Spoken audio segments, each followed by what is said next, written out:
other words, it makes me think about there's some things in life that aren't sure. Sometimes money can come and go, it's not sure. Sometimes friends can come and go and they're not sure. Sometimes family can leave and not be sure. Sometimes church folk can walk away and not be sure. But one thing Paul says that is sure is I am confident that when God shows up in my situation, that life is going to be okay. I wonder, let me just roll call for a minute. Do I have anybody that's sure that you know that God is able to do exceedingly abundantly above all you can ask and think? Come on with it.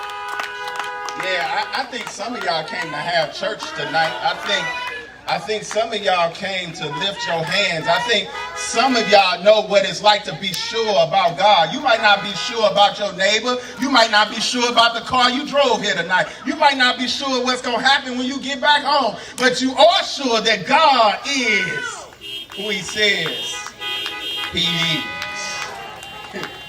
Paul says, for I am sure. Yeah. You don't get that without going through something though. Because many of us won't promise without process. Yeah. We want God to bless, but we don't want the burden and the weight that comes.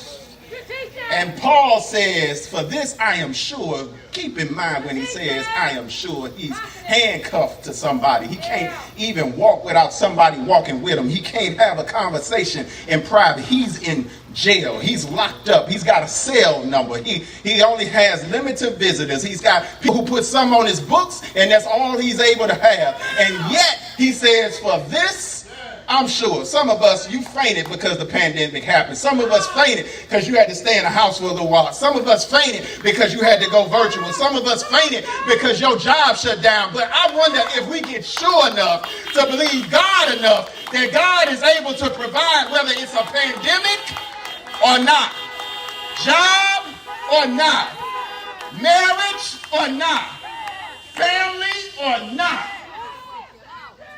God says, through Paul, I am sure.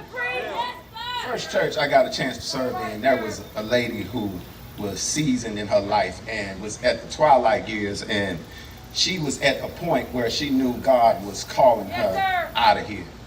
And she would say quite often to us that would be around and who would serve her that you need to make sure that no matter what, you trust God.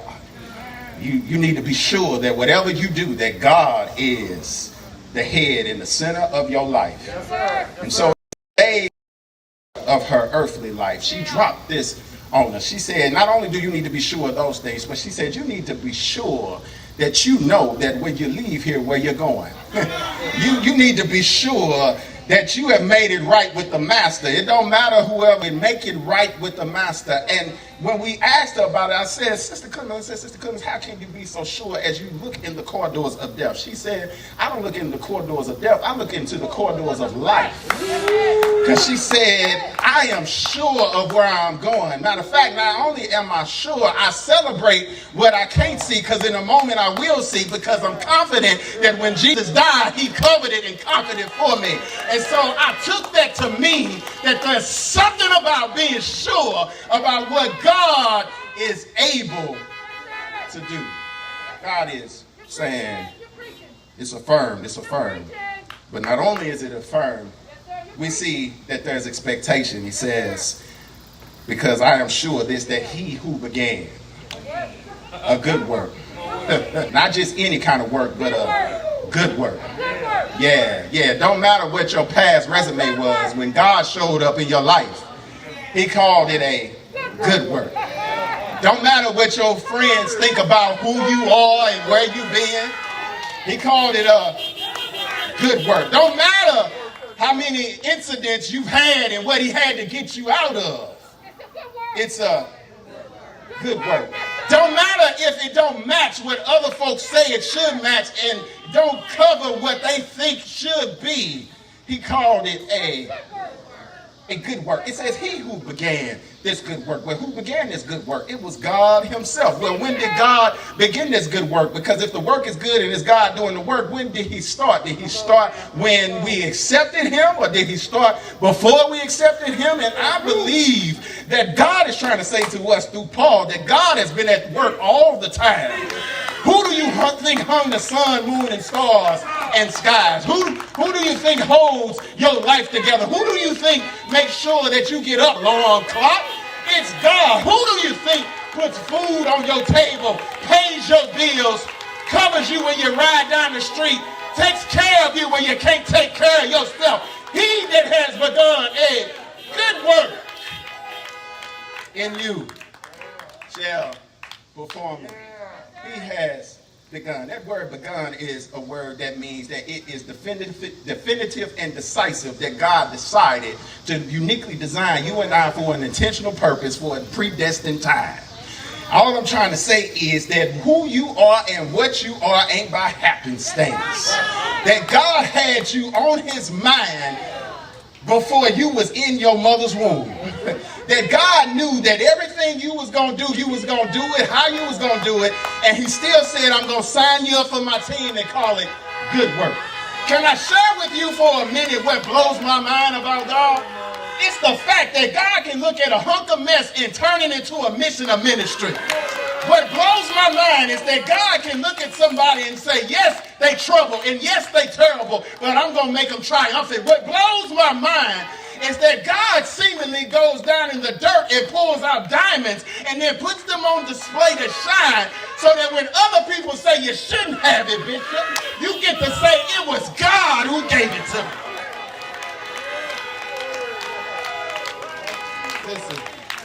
Listen, he that has done a good work, he who has began a good work. That word began seems to suggest that it's ongoing, that God is still at work. Can I help and encourage somebody tonight that God is still at work even when you blow it? God is still at work even when you get it wrong. God is still at work even when you sin, because when you come back to him, he doesn't start the process over. God said, I already accounted for your mistakes. I was just waiting for you to come to me with it, so that when you put it in my hands, I can turn your mistake into something that's magnificent and show the world what I'm capable of doing. I'm trying my best to act and behave and get along with y'all, but y'all keep honking these horns and it's making me feel like something. Because when I begin to think about God and what all God is able to do, when I think about all the midnights that God has brought me through, when I think about all the people who wrote me off, God stepped in and said, nope, I'm writing them in.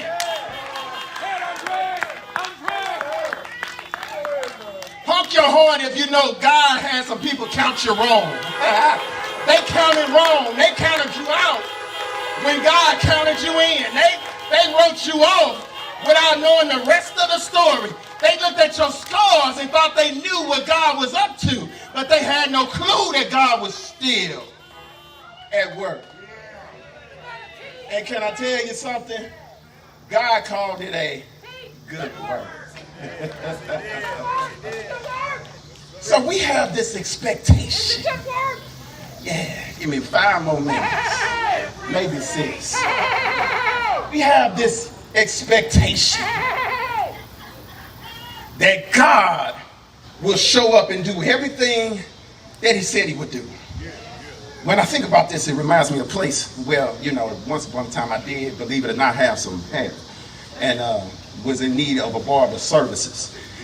And when we would drive to the barbershop, there was a house that sat in the middle of a subdivision that had a sign out front that said houses coming soon. And the subdivision was mapped out and had stakes in the ground. It looked like whoever the developer was had begun a good work, had built partially a display house, but over time could not finish. And so as time went by, you kept seeing half a house. Then slowly it began to fall apart until it was all gone. And I looked at that and I said to myself, wow, they started off good. but couldn't finish. The thing that reminds me of, though, catch this if you will, is that God, when he starts a thing, he finishes a thing. There's a reason why we call him the Alpha and the Omega. It's the reason why we say he's the beginning and the end. Because when God starts building a house, it don't matter how long it takes. It don't matter how much lumber it needs. It doesn't matter how many inspections it's got to go through. When God starts a thing, God finishes the thing. I wish I had a few people who know that God might take a long time, that God may take you on a journey, that God has been working on your life, and it seems like it's taking too long. Can I tell you that we got the expectation that when God has started a thing, that God will finish the thing. God said, in me is completion. We have an expectation.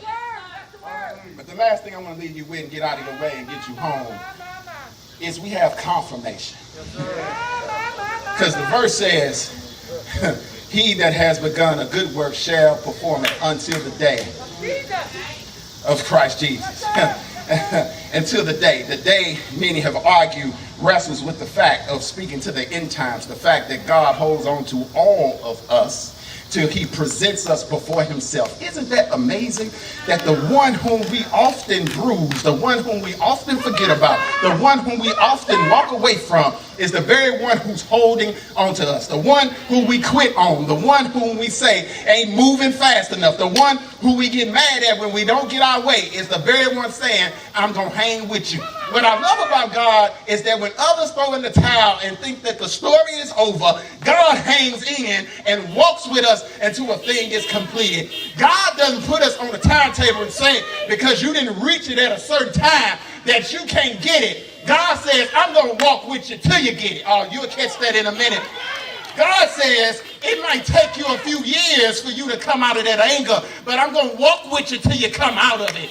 God says, it might take me some time to work that bitterness out of your heart, but I'm going to walk with you till it leaves. God said, I'm going to help you get right so that you can get what I promised you. Even when it looks like the promise is over, I'm going to walk with you till I complete it. And here's the thing that I love. God says, I'm going to give you the strength to finish. God says, catch this. God says, I'm going to give you the power to proclaim until the promise is in your hand. God says, I'm going to walk with you through some midnights when others walk away until you finish. God says, that test ain't on a timetable, but it's on eternity's time. And because it's on eternity's time, I'm going to be with you until you finish. Reminds me of something. I got this last story. When our church first started, Bishop told me, he said, this is a marathon, not a sprint. And you know how as a child you hear, you log, but you don't really get it till you're in it. He said it's a marathon. He said it ain't a sprint. I said, I hear that. He said it's going to take time. I said, I hear that. He said, it's going to be some changes along the way. I said, yeah, I hear that too. But I didn't get it till it started happening. Then he told me, he said, now, through all of that, God is faithful. God will remain even when others walk away. He told me, he said, some of the people you counted on the most will leave you the quickest, but God is faithful. He said, if they say they're a Christian and you're doing business, you better pray at least 3 times. Because the only one who's truly faithful is God.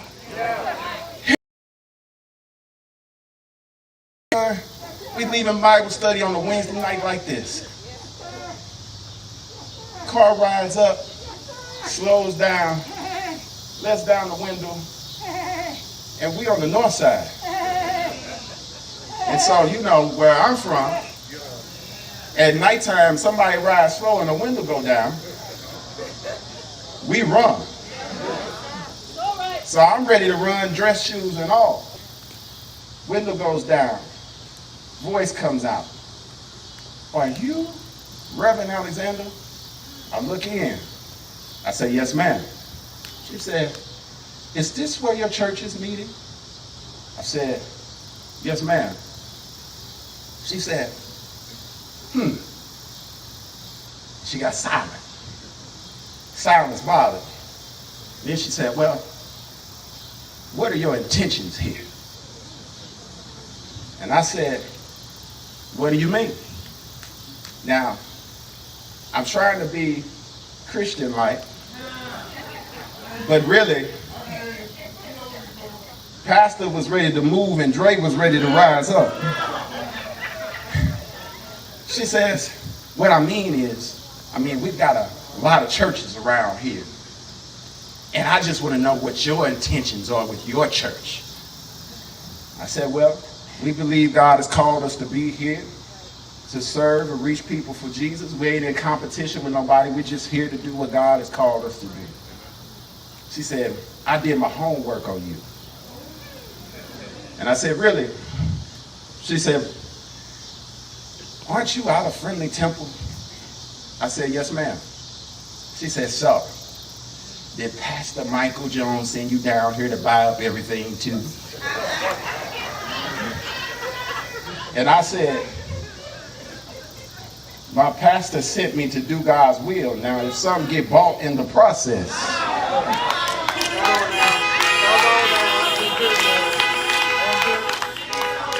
I said, if it get bought in the process, it just happens. She looked at me. She said, She said, well, if he sent you here, or if you sent here by God, so you say, who am I to believe that you will stay? And I said to her, it's not about up to whether I stay or not.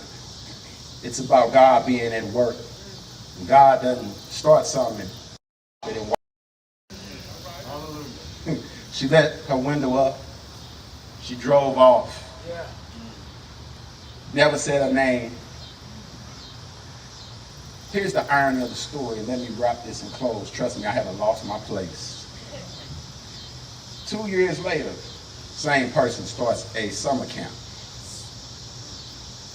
and needs some space for when it rains. And guess whose door she knocked on to ask if she could have space. And she ran down her spiel. Now, the person in me wanted to run down her resume and remind her of that beautiful Wednesday evening when she began to read me and not say her name. But God said, he that has begun a good work shall perform it, which means because it's good to serve young people if they need it, open the door.